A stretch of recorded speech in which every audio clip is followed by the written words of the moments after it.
wahabna li Dawuda Sulaimana ni'mal abdu innahu awwab.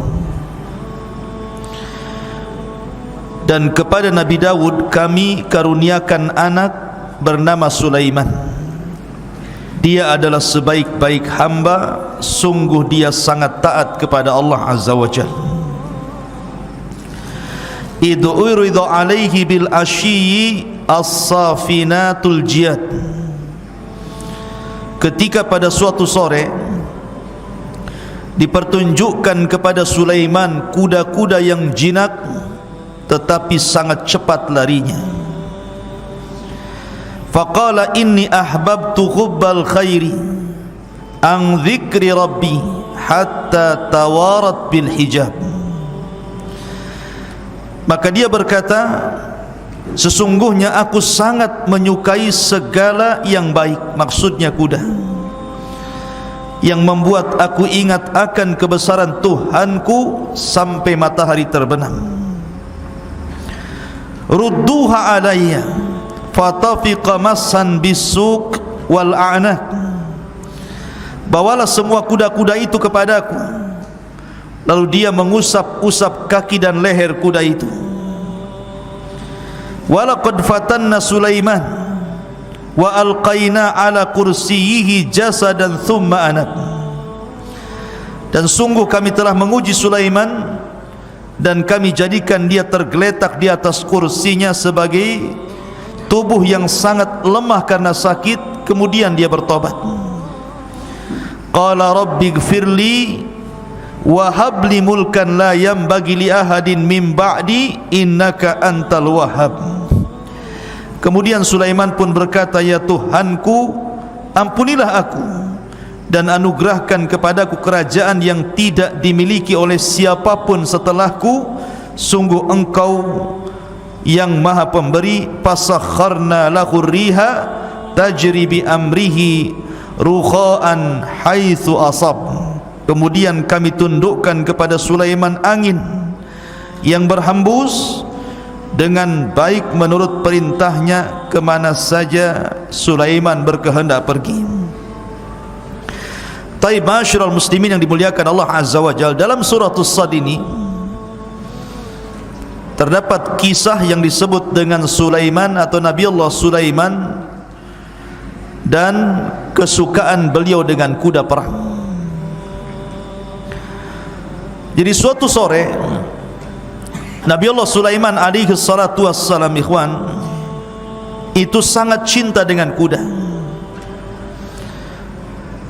Jadi ada beberapa orang yang kita lihat di masyarakat itu kan punya hobi dengan binatang. Ada hobi dengan kucing, ada hobi dengan burung, ada hobi dengan ikan gitu ya. Macam-macam hobi manusia dengan binatang. Lah Sulaiman ini punya hobi dengan kuda. Bahkan ada yang mengatakan bahwa jumlah kuda Sulaiman itu sampai 10.000 kuda. Bahkan ada yang mengatakan sampai 20.000 kuda. Dan kuda-kuda Sulaiman itu memiliki sayap. Dia bisa berlari dengan kencang karena punya sayap. Dari mana kita tahu bahwa kuda-kuda Sulaiman itu punya sayap? Karena ada hadis Nabi SAW ketika Aisyah radhiyallahu anha ketika itu bermain dengan boneka kuda, dan Aisyah radhiyallahu anha sangat suka dengan boneka kuda yang bersayap itu. Kata Nabi SAW, kenapa kok kuda ada sayapnya? Maka Aisyah radhiyallahu anha mengatakan, ama sami'ta ya Rasulullah anna li Sulaiman khailan laha ajnihatun. Tidakkah kau mendengar wahai Rasul bahwa Nabi Sulaiman itu punya kuda yang bersayap? Fadhahikan Nabi sallallahu alaihi wasallam hatta ru'at atau hatta ra'at nawajiduhu.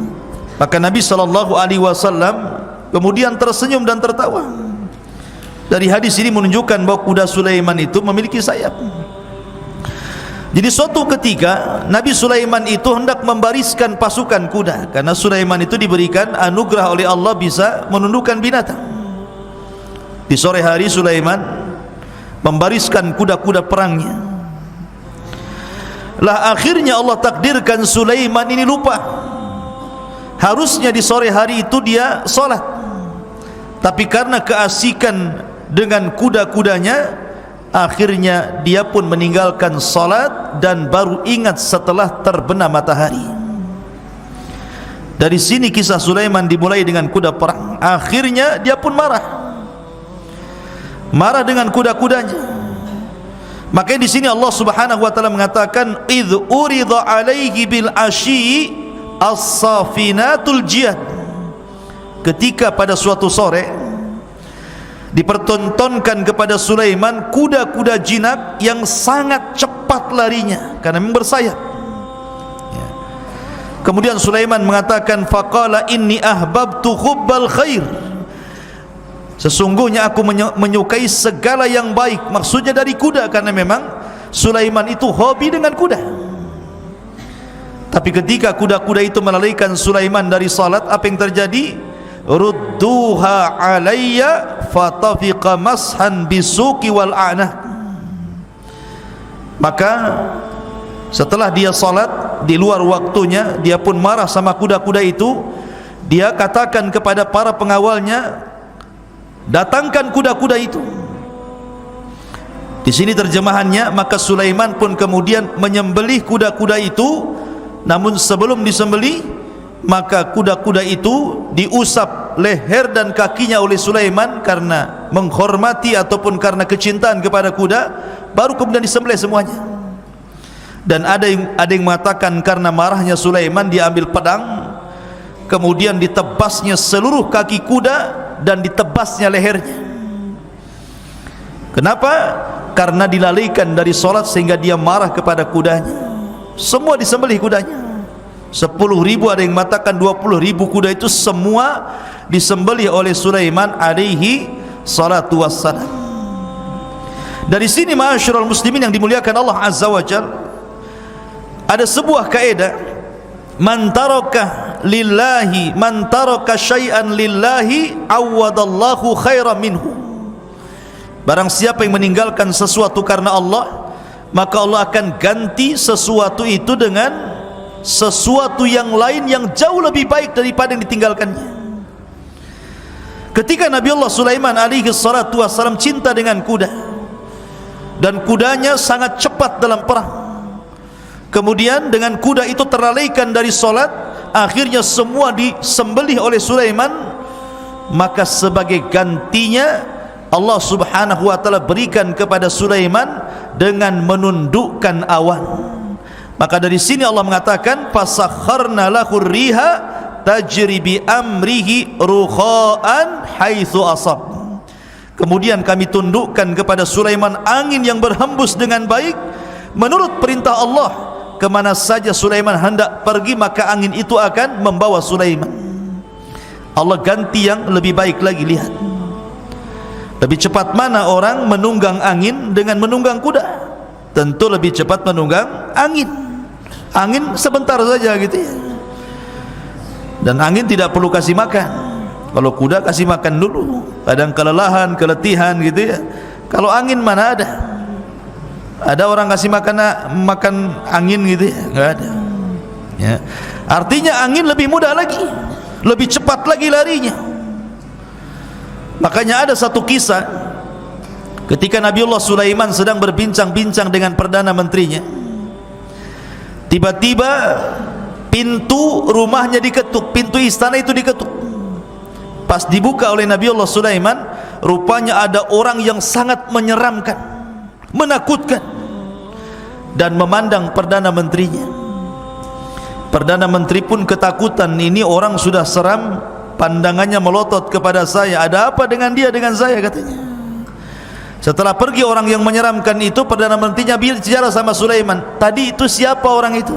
Sudah menakutkan, melotot pula sama saya, katanya.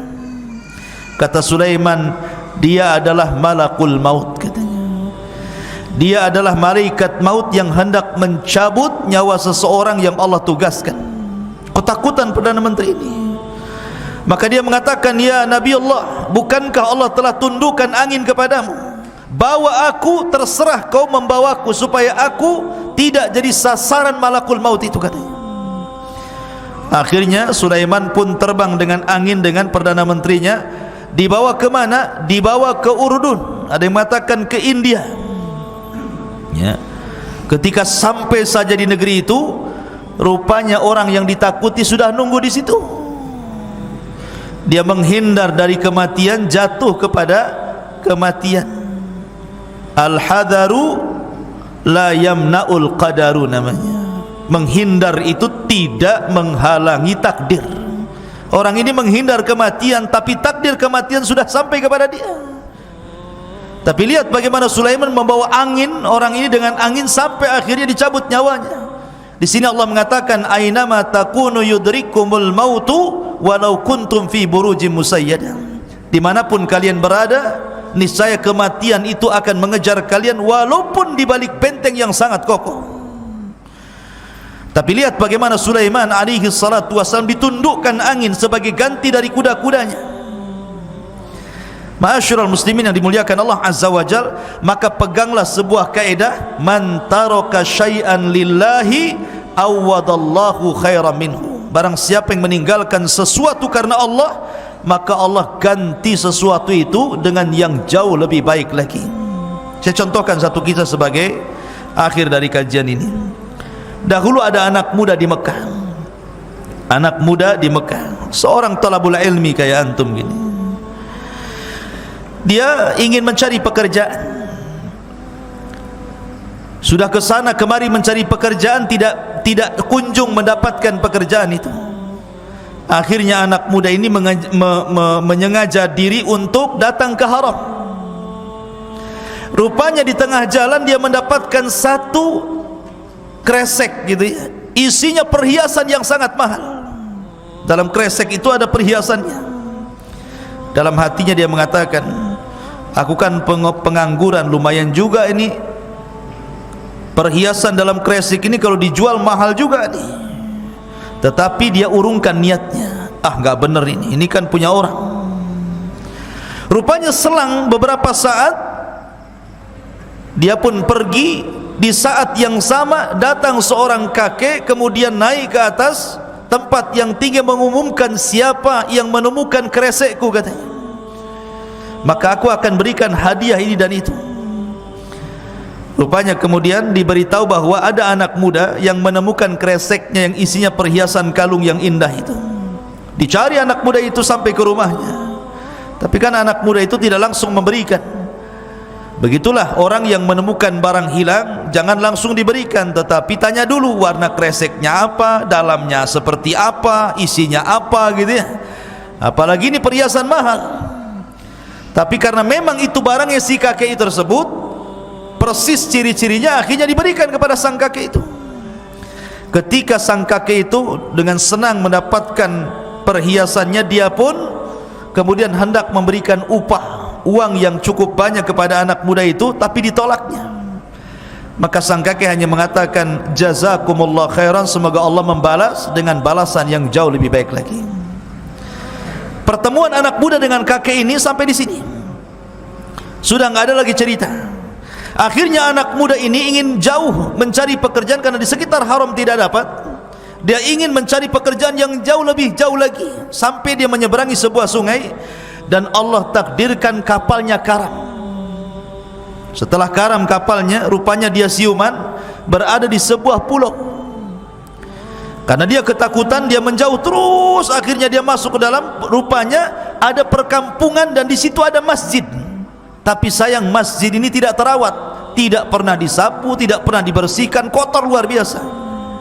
Masuklah anak muda ini ke masjid karena dia orang saleh, talabul ilmi. Dibersihkan masjid itu, tiba-tiba dia azan. Setelah azan, tiba-tiba orang-orang kampung di situ datang, merasa heran, merasa kagum dengan suaranya. Akhirnya kemudian Anak muda itu pun diminta oleh orang kampung tersebut untuk menjadi imam masjid di situ dan mengajarkan anak-anak mereka dengan gaji sekian dan sekian. Alhamdulillah, nikmat dari Allah. Akhirnya dia pun jadi imam, mengajarkan anak-anak kampung tersebut dan mendapatkan mukafaah yang cukup.